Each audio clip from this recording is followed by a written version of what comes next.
20대 초반 모델분 좌측 얼굴 압출하는 거 보여드리는 영상입니다. 지난 우측보다 좌측이 자잘한 것들이 조금 더 많은 듯한 느낌이 들기는 해요.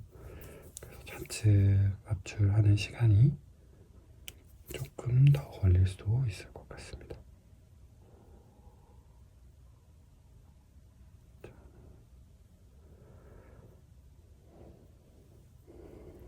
지난 영상에서 설명드렸던 이분 피부 상태를 좀 기억하실런지 모르겠는데요. 기본적으로 피부가 많이 얇은 편입니다.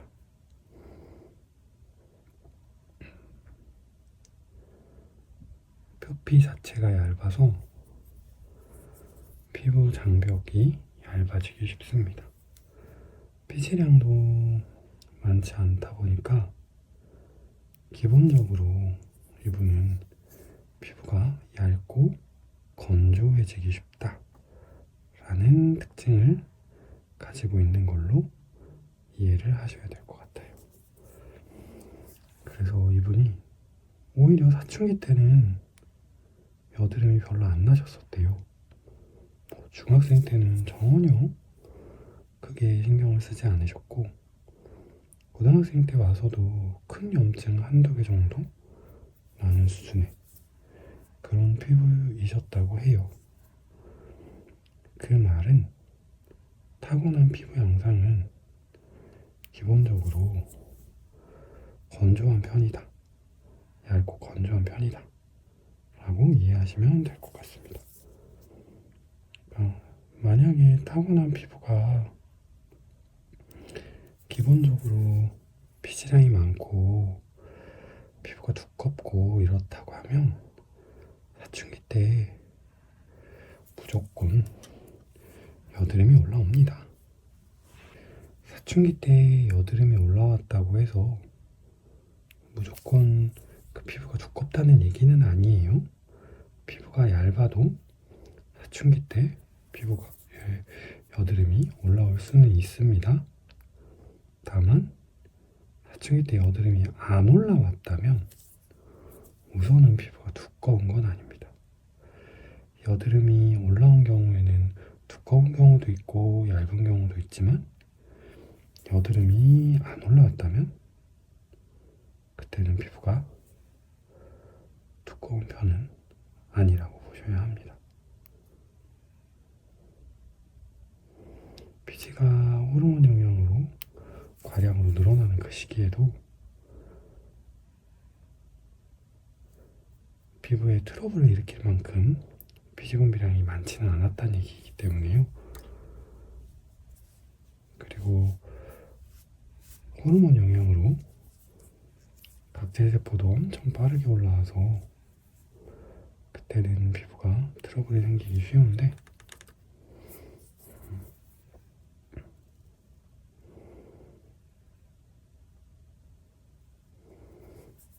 그 시기에도 문제가 안 됐다면 기본적으로는 피부가 얇고 피지가 적은 편입니다. 그런 피부를 우리는 건성 피부라고 이야기를 하죠.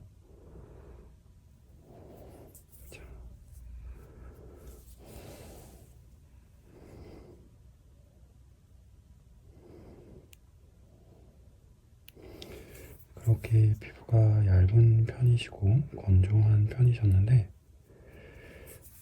오히려 대학교 올라오면서 성인이 되어서 뭔가 피부에 자잘한 트러블들이 더 잘 생기기 시작하셨대요. 그렇게 되면 제 생각에는 오히려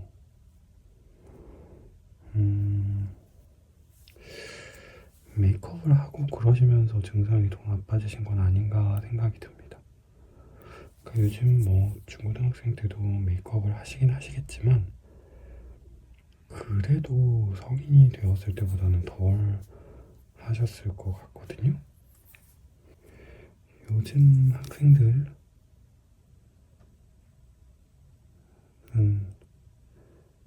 메이크업을 굉장히 잘하는 친구들도 많이 있다고는 하던데, 그래도 아무래도 성인이 되면서 메이크업을 조금 더 많이 하시게 되는 건 아닌가 싶습니다. 그래서 왜 메이크업 얘기를 하느냐면, 이제 얇은 피부들은 피부 장벽이 약해서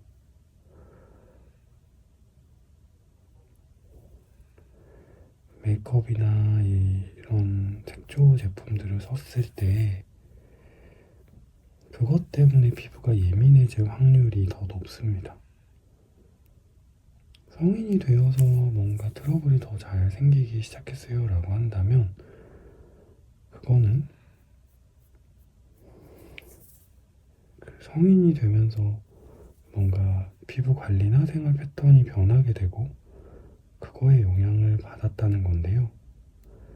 지금 이렇게 압출을 하면서 피부를 만져보면 미묘하게 피부가 상해 있기는 하거든요. 이분이 이제 중간에 쉬는 시간에 클렌징 하는 게 조금 문제가 있는 것 같다라는 얘기는 해주긴 하셨는데, 그거랑 더해서 메이크업도 조금은 진하게 하시면서 오히려 피부 상태가 조금 더 예민해져 버린 거 아닌가 하는 생각을 하게 합니다. 중간에 이제 저희가 오른쪽 촬영 끝내고 왼쪽 촬영 들어가기 전에 잠깐 모델분이랑 나눈 대화를 좀 정리해서 말씀을 드리면, 이분이 클렌징 하실 때 요즘에 클렌징 밤을 쓰신대요. 클렌징 밤과 함께 이제 끝나시면 알칼리성 세안제로 이중 세안을 하신다고 하시는데요. 여기서 하나 주의하실 점이, 클렌징 크림, 클렌징 오일, 클렌징 밤 같은 이런 유분이 좀 많이 있는 클렌징 제품들은 롤링을 너무 길게 하시면 그 클렌징 성분들이 피부에 흡수돼 버릴 수 있어요. 그러니까 수분이 높은 제품들보다 유분이 높은 제품들이 롤링 했을 때 더 피부에 잘 흡수됩니다. 수분성의 제품들은 그렇게까지 피부에 잘 흡수되지는 않아요. 반대로 유분 제품들은 피부 장벽을 뚫고 들어가기가 쉽습니다. 클렌징 밤 제품은 보습제가 좀 더 많이 들어있어서 클렌징 후에 약간 촉촉한 느낌이 더 들긴 합니다. 그래서 그렇게 좀 클렌징 후에 좀 너무 건조해지지 않게 촉촉한 느낌이 들게 하고 싶어 라고 하시면 쓰시는 것도 괜찮은데, 문제는 그러면서도 클렌징은 깔끔하게 하고 싶어 라는 생각에 롤링을 너무 오랫동안 하시면 피부에 안 좋은 성분들이 흡수되면서 피부가 오히려 더 예민해질 수 있어요. 이분은 표피를 만져볼 때 표피 손상이 어느 정도는 느껴지는 편이셔서, 그래서 뭔가 제품적인 문제가 조금 있을 수 있겠다라는 걸 생각을 하고는 있었거든요. 근데 클렌징 제품을 그렇게 쓰시는 경향이 있다라고 하셔서, 만약에 사용을 하신다고 해도 롤링은 너무 오래 하지 않으시도록 추천드렸고요. 가능하시면 클렌징 워터나 클렌징 밀크를 쓰시라고 안내드렸습니다. 이중 세안을 하시기 때문에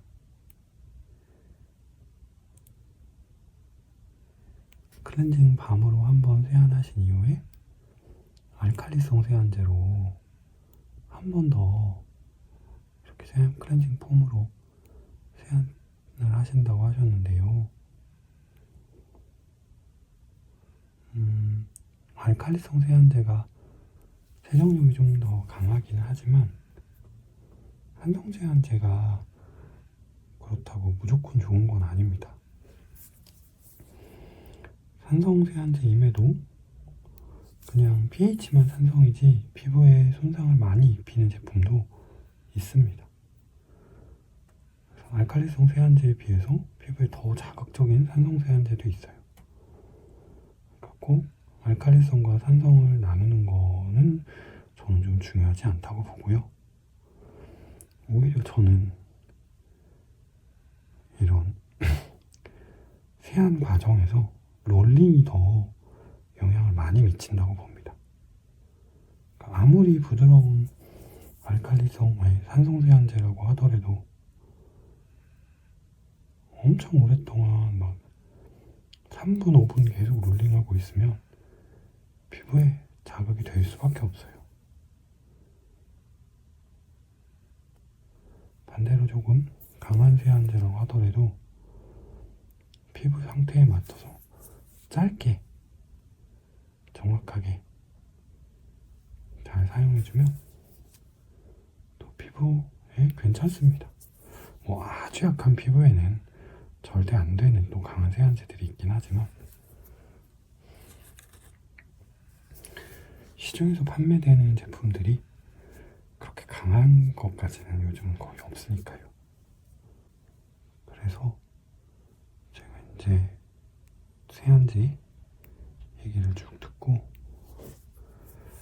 그러면 알칼리성 세안제는 쓰시되 앞서 쓰시는 세안제를 클렌징 워터로 한번 바꿔보시라고 안내드렸어요. 이분이 뽀독뽀독하게 씻어지는 걸 좀 좋아하시는 것 같아서 그럴 경우에는 밀크는 약간 너무 미끌미끌하게 보습 성분이 남는 느낌을 받으실 수도 있거든요. 그래서 클렌징 제품을 클렌징 워터로 바꿔보시는 거를 추천드렸습니다.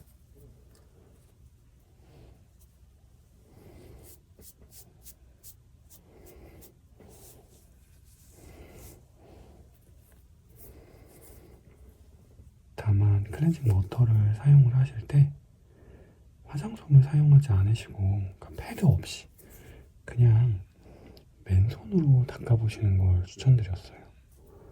패드를 사용하면 그 패드 자체가 약간 때밀이처럼 작용을 해서 오히려 피부에 너무 자극적으로 보일 수 있거든요. 피부가 매우 두껍고 각질도 많이 쌓이시고 피부가 두꺼워서 오히려 모공도 더 도드라져 보이고 이런 타입의 분이시라면 그렇게 좀 각질층을 얇아질 수 있게 하는 패드로 관리하는 방식도 도움이 될 수 있지만 그런 패드라든지 화장솜으로 오히려 문지르는 자극은 겉표면을 너무 얇아지게 해서 이분 같은 경우 피부가 더 예민해져서 염증이 올라올 수 있기 때문에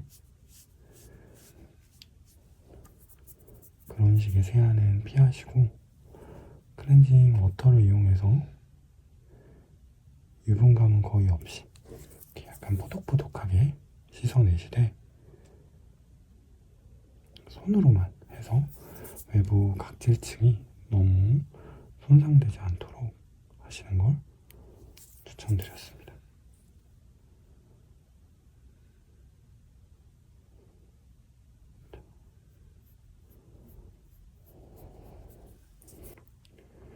이 부분은 이제 귀 앞쪽 면보인데요. 이분이 혼자 집에서 압출을 좀 해보려고 하시다가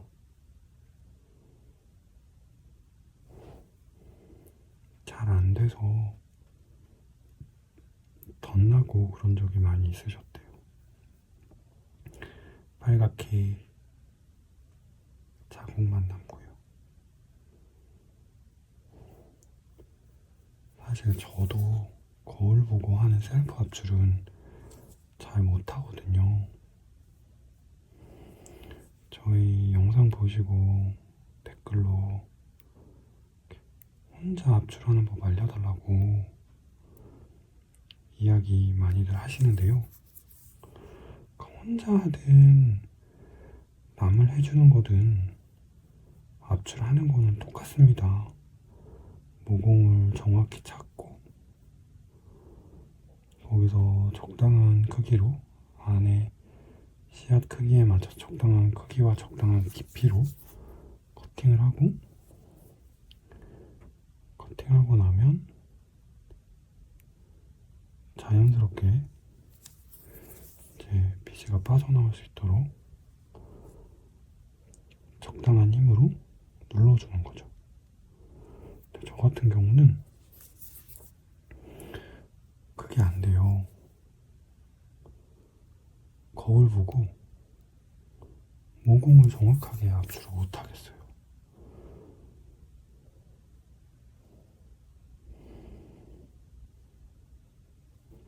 손으로 만져보면 그래도 그나마 여기에 여드름이 있구나 하는 건 알겠는데, 그럼 거울을 보고 정확하게 모공 방향에 잘 맞춰서 압출을 해야 되잖아요.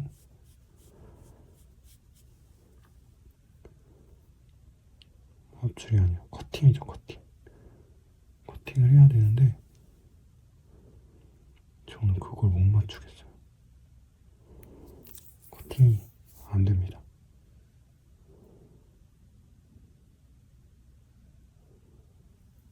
그래서 셀프 압출은 추천드리지 않아요. 이분 지금 귀 앞쪽에 좁쌀 여드름이 많이 올라오셨는데요. 저도 이쪽에 여드름이 좀 잘 생기거든요. 특히나 이 귀 앞쪽은 모공이 깊어지기 쉬운 부분이라서 여드름 씨앗이 꽤 깊이 있어요. 그래서 여드름이 생기면 모공 위치뿐만이 아니라 여드름이 들어가 있는 방향까지 잘 맞춰서 잘 커팅을 해줘야 되는데 저는 혼자서는 이 부분을 손을 못 대겠더라고요. 그래서 저는 언제나 셀프 압출은 실패합니다. 해보려고 하다가 오히려 제대로 압출은 못하고 어설프게 건드리고 끝나는 것 같아요.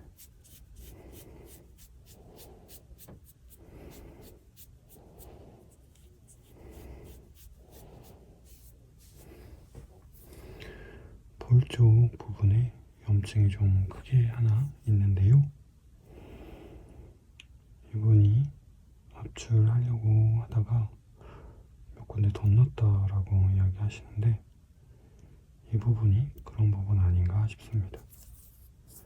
겉에서 보기에 뚜렷하게 롱이 잡혀 있는데요. 한쪽으로는 깨진 피지가 같이 올라오죠. 염증이 되면서 피지가 이렇게 농 때문에 풀어져 버린 걸 수도 있고요. 아니면 압출하려고 하시면서 겉으로 나오지는 못하고 피지가 안에서만 피지낭과 함께 같이 깨져가지고 이런 형태가 된 걸 수도 있습니다.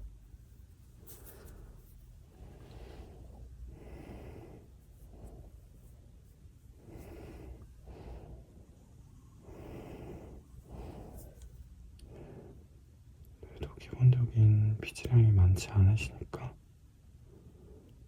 진도가 빠르게 나가네요. 귀 앞쪽까지는 좀 면포들이 좀 있으셨는데 나머지 부분은 그렇게 많지는 않을 것 같습니다. 자, 볼 쪽인데요. 피부가 상당히 얇은 게 느껴지시죠? 피부가 얇아서 오히려 색소성의 트러블, 기미 같은 게 쉽게 생길 수 있는 타입이고요. 피지량도 적어서 지금 세안하신 지 거의 1시간 되어 가거든요. 그런데도 피지가 올라오는 게 거의 안 보이죠. 피지 분비량 자체가 많으시면 시간이 지나면 금방금방 피지가 올라와서 이 정도 되면 1시간 정도 됐다고 하면 피지가 올라오는 게 눈에 보여야 되는데 지금은 전혀 그런 게 티가 안 납니다.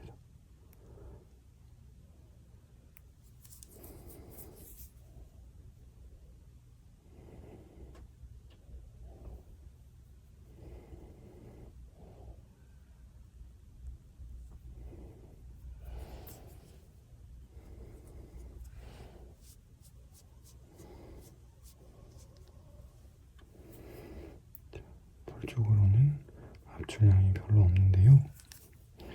이분이 피부는 건조하고 피지량도 없는데 여드름이 좀 생기기 쉬운 특징은 하나 있으세요. 그게 뭐냐면 솜털이 조금 발달되어 있는 편이세요. 지금은 볼 쪽이라서 잘 안 보이는데요. 아까 구레나룻 있는 쪽에서는 그래도 상당히 솜털이 좀 있는 편이셨거든요. 이렇게 솜털이 조금 있는 편이시면 무슨 특징이 있냐면 털이 자라나 있는 모공들은 생각보다 모공이 좀 깊어져 있는 경우가 많습니다. 그러니까 모공이라고 하는 거는 어떻게 보면 털이 자라날 수 있는 화분 같은 구조인데요. 그 털이 자라나는 화분이 공간이 넓으니까 그만큼 뿌리가 커지게 되고 뿌리가 깊고 커지는 만큼 겉으로 올라오는 솜털도 좀 더 길고 굵게 자라납니다. 그래서 그렇게 솜털이 좀 있으신 분들은 모공의 구조 자체가 약간 깊은 경향이 있어요. 화분이 좀 더 큰 거죠. 그러면 이 모공 안쪽의 공간이 그만큼 더 넓다는 거니까 좁쌀 여드름이 생길 때는 그 모공 안쪽의 구조가 넓은 그런 솜털이 발달되어 있는 피부 쪽으로 쉽게 좁쌀 여드름이 생길 수 있습니다. 볼 쪽에서는 솜털과 이런 것들이 올라오는 게 잘 없어서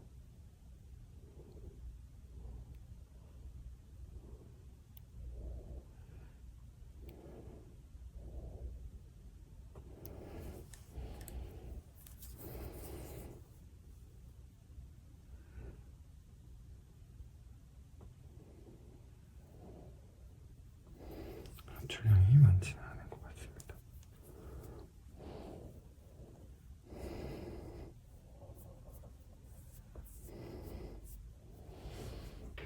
입가 쪽 이런 데는 염증이 조금 되어 있죠.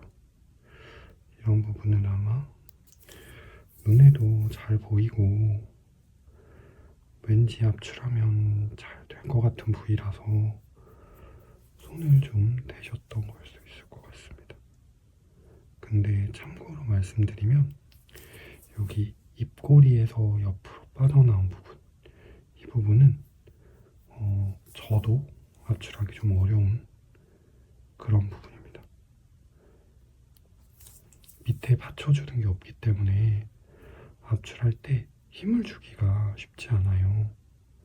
그래서 압출을 잘 못하시는 분들이라면 이 부분은 오히려 압출하려고 너무 과도하게 힘을 주다가 문제가 되는 경우가 있습니다.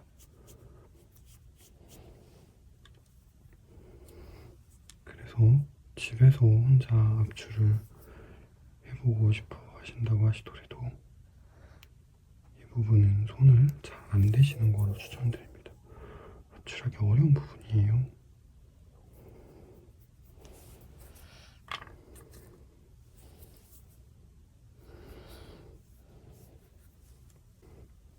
이제 턱 라인과 입 쪽까지 내려왔고요. 왼쪽이 좀 자잘한 게 더 많아 보였는데 오히려 압출 시간은 조금 짧거나 비슷한 것 같습니다.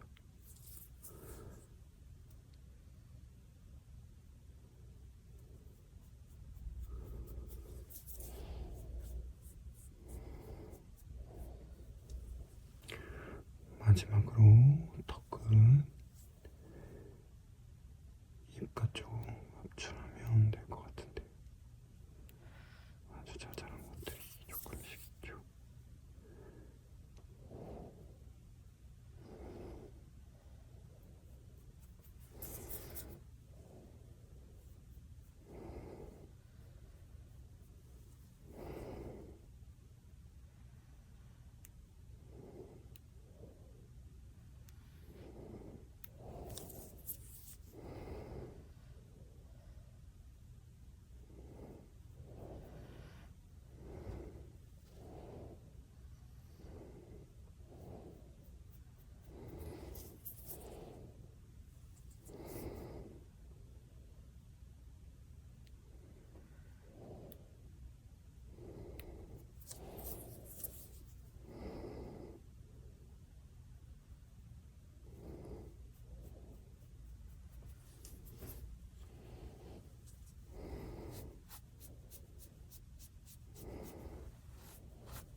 이렇게 여기 턱 끝쪽 압출 끝으로 압출 마무리하면 될 것 같습니다.